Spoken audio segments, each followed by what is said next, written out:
Encore une fois, bienvenue à toutes et à tous. Le Rwanda et la Chine célèbrent cette année le cinquantenaire des relations de coopération entre les deux pays. Le président Paul Kagame a noté que l'intention du Rwanda est d'approfondir ses relations avec la Chine au cours du prochain demi-siècle. Le chef de l'État rwandais s'est adressé virtuellement aux deux nations lors de l'ouverture de la deuxième exposition économique et commerciale Chine-Afrique. Le président Paul Kagame a invité les touristes chinois à se rendre au Rwanda pour découvrir la faune unique et l'hospitalité africaine, notant que le pays accorde un visa à l'arrivée à tous les citoyens chinois. Le Rwanda fait partie des pays africains participant à l'exposition de Changsha qui s'est ouverte ce dimanche 26 septembre en Chine.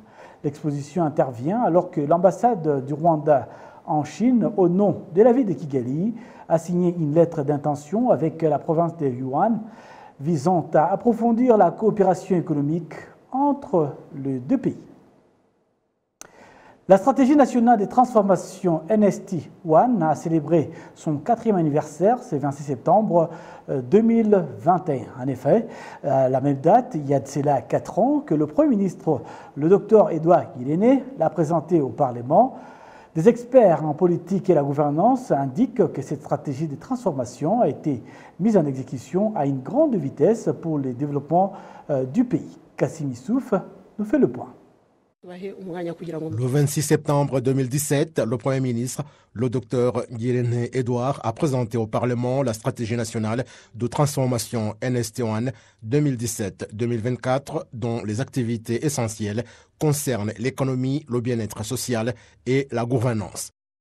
Intego ni ukurushaho kwihutisha iterambere ry'ubukungu bushingiye ku ishoramari ry'abikorera ku bumenyi. L'objectif est d'accélérer le développement économique fondé sur l'investissement privé, la science et les ressources naturelles de notre pays qui n'excluent personne. Pour atteindre cet objectif, il faudra des activités essentielles, à savoir notamment la création d'au moins 1 500 000 nouveaux emplois générateurs de revenus. Dans ce cadre, les catégories d'emplois qui accélèrent le développement et pourvoi de l'emploi à beaucoup de gens seront davantage développés. Il s'agit notamment des industries agro-pastorales, la floriculture, la culture des fruits et de légumes. Il y a des industries, l'extraction et la transformation minière, le tourisme et la promotion du transport aérien et terrestre, les services de technologies diverses et l'artisanat. Certains habitants disent qu'au cours de ces 4 années, certains changements sont réellement observés, notamment dans le domaine des infrastructures où des routes ont été construites un peu partout dans le pays. Toutes ces routes, depuis le marché de Nyamirambo jusqu'au tapis rouge et le stade régional, étaient en latérite et ont été réhabilitées. L'image a beaucoup changé et avec l'éclairage public, personne ne peut se faire attaquer le soir. Cela donne une bonne image de développement parce que les routes sont magnifiques et tout a été réhabilité. Nous n'avons pas de problème. Pour l'organisation Nevaïgen Rwanda, ces 4 dernières années ont été caractérisées par la mise en exécution des programmes visant la promotion du bien-être social. L'on peut dire que le travail réalisé au cours de ces 4 années est considérable. L'on a observé notamment la mise en exécution des programmes visant la promotion du bien-être social en éliminant entre autres les problèmes qui étaient dans le VOP. Et puis, en ce qui concerne les contrats de performance, on tient maintenant compte de l'implication des habitants, ce qui a permis certains changements. En matière économique, le gouvernement s'était fixé l'objectif d'une croissance à hauteur de 9,1%, la création d'au moins 1 500 000 nouveaux emplois, promouvoir le programme des produits manufacturés au Rwanda et autres. Des observateurs avisés disent que la croissance économique du Rwanda était bonne, mais qu'elle a été entravée par la pandémie de Covid-19.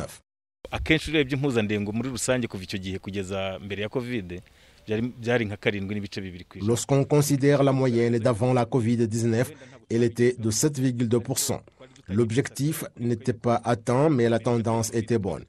Vous vous rappelez qu'avant la Covid-19, on commençait à aller à plus de 9,1%. Et puis, le programme concernant la marque des produits manufacturés au Rwanda a été réalisé, les routes également. Il y a l'objectif que l'éducation jusqu'à 12 ans sera gratuite et cela a été réalisé.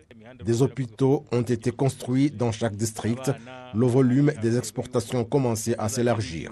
Je trouve que si la Covid n'avait pas été là, on était dans une bonne dynamique. Des experts indiquent cependant que l'implication de tout un chacun s'impose pour atteindre l'objectif que le pays s'est fixé. Le directeur adjoint de Never Again Rwanda dit que maintenant la priorité est d'appuyer les activités du secteur privé qui ont été affectées par la Covid-19 et que certaines d'entre elles ne sont pas encore ouvertes. L'économiste Straton Habyarimana d'ajouter que les entrepreneurs devraient comprendre que le développement leur appartient et que le pays leur fasse comprendre qu'ils ont un grand rôle à jouer. Depuis 4 années que la stratégie nationale de transformation a été lancée, pendant des années, le pays est confronté à la Covid-19. Les experts admettent que les efforts que le gouvernement a déployés dans la riposte à cette pandémie seront le déclencheur de la croissance et l'accélération de l'économie.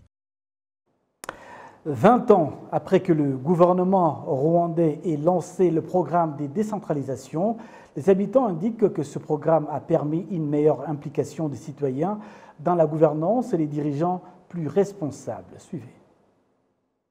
Cela fait 20 ans que le gouvernement du Rwanda a lancé un programme de décentralisation. Le programme est conforme à l'engagement du pays à placer les citoyens au centre du processus décisionnel.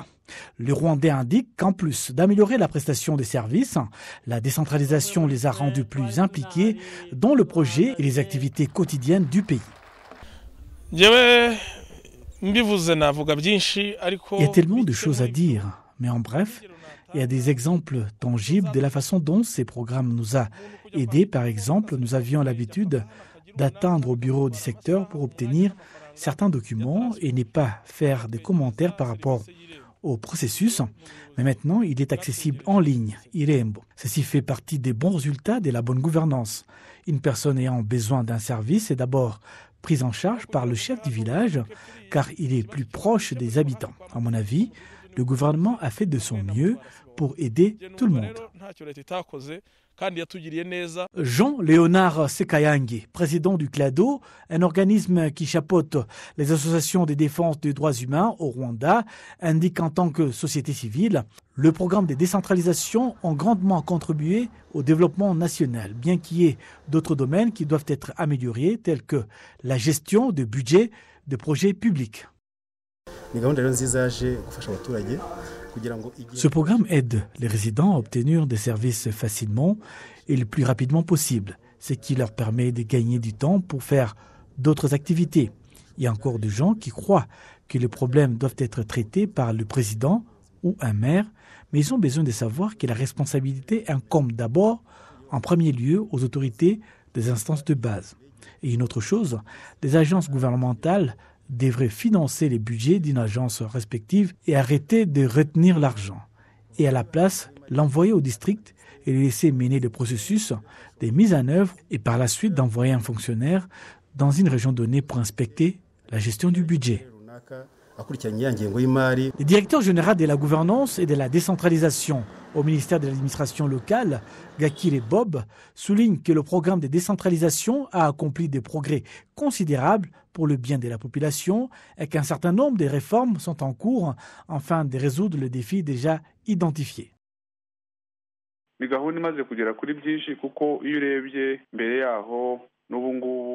C'est un programme qui a parcouru un long chemin parce que quand on regarde ce qui a déjà été réalisé, même si nous n'avons pas atteint les niveaux souhaités, beaucoup de choses ont été faites jusqu'à présent, notamment dans la sensibilisation communautaire, la prestation des services et la participation des citoyens à toutes les activités qui leur sont bénéfiques.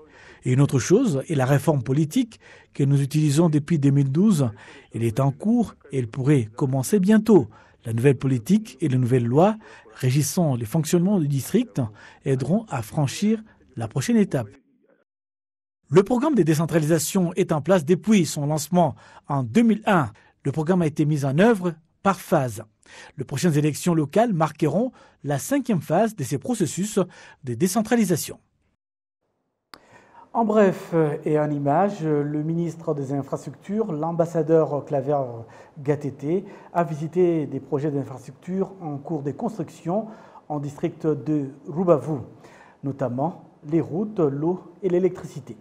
Il a indiqué que bien que certains des travaux aient été retardés en raison de la pandémie de Covid-19, les travaux sont actuellement sur le point d'être achevés et on s'attend à ce qu'ils commencent bientôt à être utilisés. L'usine d'extraction de gaz méthane sur le lac Kivu en construction en secteur Yamumba devrait commencer à fournir en première phase 15 MW d'électricité d'ici à juin 2021. Lesquels seront intégrés au réseau électrique national et la station d'eau rénovée des Gihira qui fournit l'eau potable aux habitants des Gisenyi depuis 2020. Tous les projets ont cependant pris du retard et tous les acteurs expliquent que cela est dû à la pandémie de Covid-19. Le ministre des Infrastructures a également visité les routes pavées qui ont été récemment construites dans la ville de Gisenyi et dans ses environs. Les prestataires de services des différents secteurs affirment que le service client a été un catalyseur pour le développement de leurs affaires. Cette indication a été faite alors que l'Office rwandais de la gouvernance exhorte de plus en plus le public à fournir des informations sur la qualité des services qu'ils bénéficient en leur rappelant que le fait d'être bien servi est un droit. Arabi s'est rendu dans les rues de Kigali a envie de recueillir les avis des citoyens en rapport avec l'octroi des services dans divers secteurs, notamment dans l'administration publique, les banques, les restaurants et ailleurs. De l'avis général, il y a une nette amélioration dans la qualité des prestations des services, mais certaines choses doivent être améliorées selon le public. De leur côté, les fournisseurs de services en sont venus à comprendre les dictons, selon lesquels les clients est roi et que plus les services fournis sont de meilleure qualité, plus les clients affluent dans votre commerce. L'enquête réalisée par RGB, qui est l'Office rwandais de la gouvernance, montre qu'en 2020, la population était satisfaite de la prestation des services à un taux de 71,3% contre 70,4% l'année précédente. Mutezi Hindi Nadine de RGB constate que si tout le monde refusait de recevoir un service médiocre, cela aiderait à réduire l'écart qui est encore évident dans le secteur de la prestation de services. Chaque citoyen est invité à fournir des informations sur la mauvaise prestation de services qu'il a constatée et appelé à refuser un service de moindre qualité. Rester silencieux lorsqu'il est mal servi ne fait qu'augmenter la mauvaise prestation de service. Par exemple, si vous allez à l'hôtel, commandez un soda froid, mais qu'on vous en donne un chaud. En l'acceptant, vous ne donnez pas à cette personne une marge de progression. Nous exhortons tous les citoyens à réfuter fermement la mauvaise prestation des services. Une bonne prestation de services est un moyen incontestable de contribuer à l'accélération du développement économique du pays. Certains médecins propriétaires des 315 cliniques privées à travers tout le pays indiquent qu'ils vont poursuivre l'investissement dans ce domaine en dotant leurs cliniques d'équipements de pointe et du personnel qualifié dans le souci d'améliorer la qualité des prestations de services. Ils ont fait cette indication alors que cela fait environ 20 ans que la loi régissant ce domaine a été mise en place et qu'elle est périmée depuis bientôt 5 ans. Kassim Youssouf nous donne plus d'explications. Certains habitants qui sollicitent les services des cliniques privées disent qu'il y a des raisons qui expliquent leur choix, mais qu'ils souhaitent que certains changements soient opérés. Ils nous accordent un service de qualité, ils sont propres et leur accueil est excellent. Le service rapide peut affecter mon choix de se faire soigner chez les privés. Ils prescrivent beaucoup de tests pour qu'on paie plus et je trouve qu'ils peuvent juste voir les tests qui sont nécessaires pour qu'on revienne la prochaine fois. Le vice-président de l'association des cliniques privées, Mugenzi Dominique Savio, indique que selon les principes médicaux, prescrire des tests non nécessaires est une faute. Pour améliorer davantage l'octroi de services, ces médecins du secteur privé indiquent s'être engagés à investir dans ce domaine sanitaire en dotant leurs cliniques d'équipements de pointe. Le président de l'association des cliniques privées, le docteur Antoine Muyombano, indique que leur association ne tolère pas les erreurs qui sont commises car une seule peut entraîner le décès du patient. Le président de l'association des infirmiers et sages-femmes au Rwanda, André Gitembagara, indique que les infirmiers et sages-femmes du Rwanda du secteur privé contribuent énormément dans l'octroi de services de santé, mais que leur renforcement des capacités n'est pas assez et qu'ils n'ont pas de contrat à long terme, ce qui entrave leur sérénité au travail. À propos de la loi de 1998 régissant les cliniques privées, qui est périmé et le tarif qui est le même depuis 5 ans. Le département en charge des soins au ministère de la Santé indique que le ministère et les propriétaires des cliniques privées s'attellent conjointement à trouver des solutions aux deux problèmes. Depuis 2015 à 2020, l'effectif de ceux qui sollicitent les services médicaux a augmenté de 30%. L'on compte au Rwanda 2040 hôpitaux, dont 1725 publics et 315 privés.